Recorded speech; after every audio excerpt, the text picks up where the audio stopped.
This is no in particular. I'm here to do part 2 of my 2-part series between a battle belt and a drop leg rig, so let's get into it.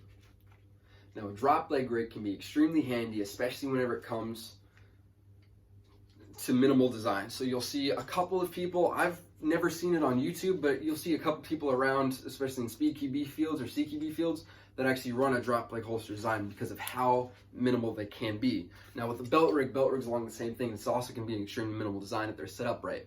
Now a drop leg rig is just bare bones. It is, dare I say, skeletal.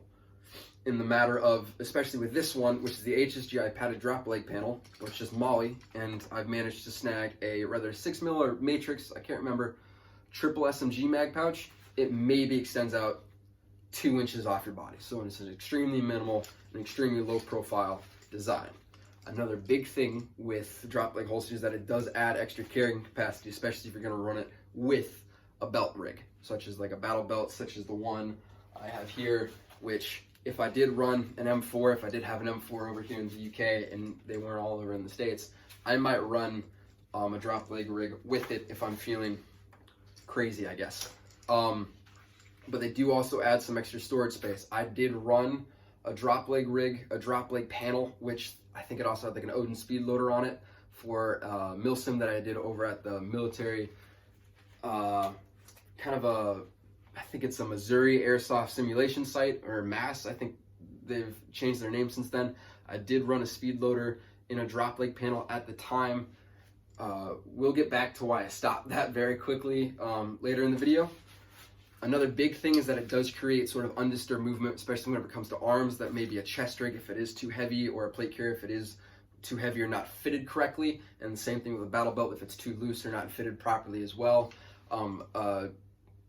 They might inhibit your movement, but a drop leg rig is a lot easier to fit properly, especially with this one with the 2 points of contact, or 2 belt attachments. So there's just 2 belt loops that can mount. For me, it mounts as maybe my 1 o'clock and 5 o'clock kind of position on my right side, since I am left-handed.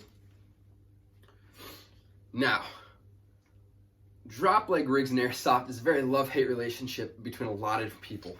Drop leg rigs certainly have their niche. A lot of different people love running them, and a lot of people also hate this side of them. Now, there's a couple of reasons why. So, pros I've already gone over, extremely minimal design, very bare bones.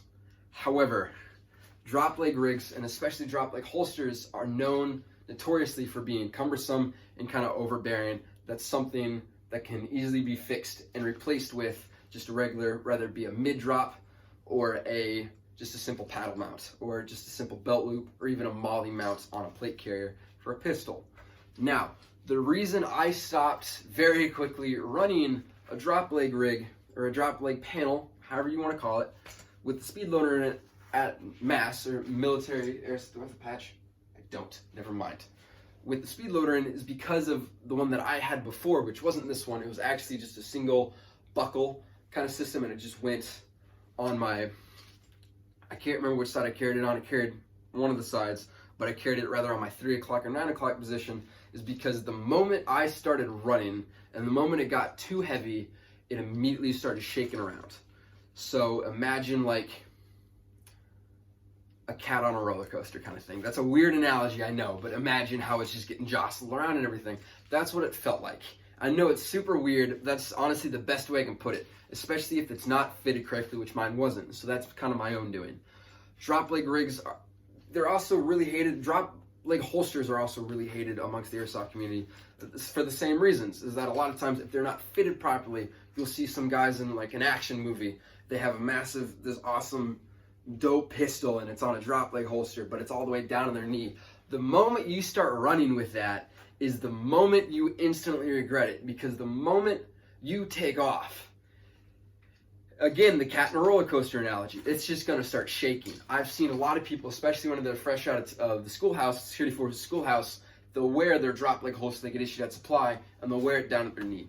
And the moment they start running for an exercise is the moment they instantly regret it. Now, I'm not saying you need to run a belt rig or a belt mounted holster or just a mid drop. I'm not saying that.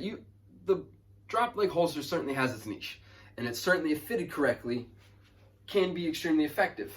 However, it needs to be fitted correctly, which a lot of people don't really know how to do. But drop leg panels, there's a niche, there's pros and cons to all of them. I certainly don't mind them if they're fitted correctly and if they are used for the specific purpose, such as carrying just purely SMG mags and just SMG mags alone. But yeah, they are extremely versatile. They can be great or they can be terrible depending on what you use them for and what you have. Thanks.